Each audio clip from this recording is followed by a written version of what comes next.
Hi guys, this is my late lunch and super hungry. That's why I have a free ulam. Bopis, my favorite. Take a look. Ayan. This is Bopis. Paborito ko yan. And tokwat baboy.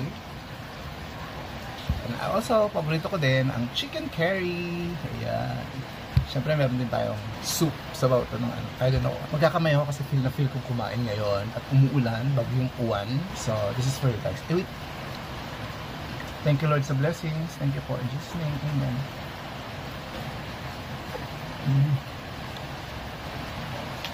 Hindi kita. Sarap yung chicken curry. Lakas ng ulan guys.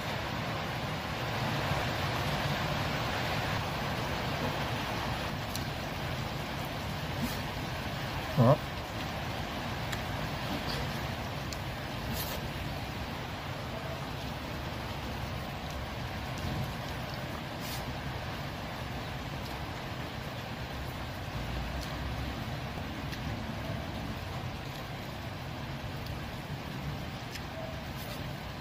Sarap.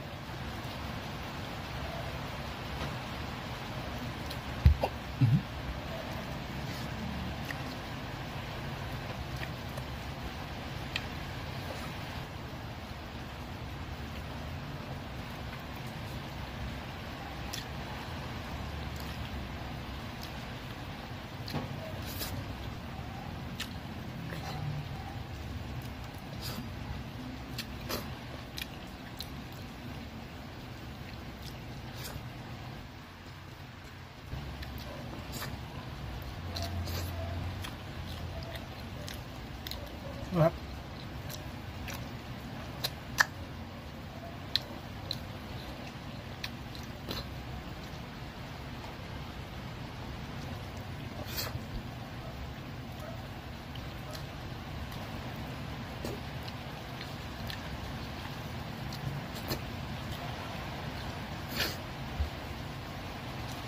Medyo matigas yung baboy.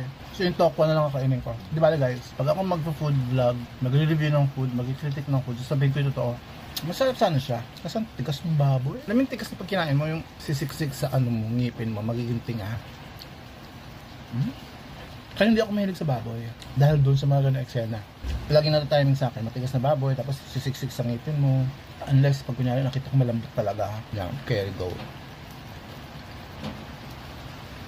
Hindi ko alam kung anong sabaw to, sinigang ba to o tinola o ano. Tamo, hindi ko masyado siya nagalaw. Hindi ko siya masyado na-enjoy. Thank you for watching.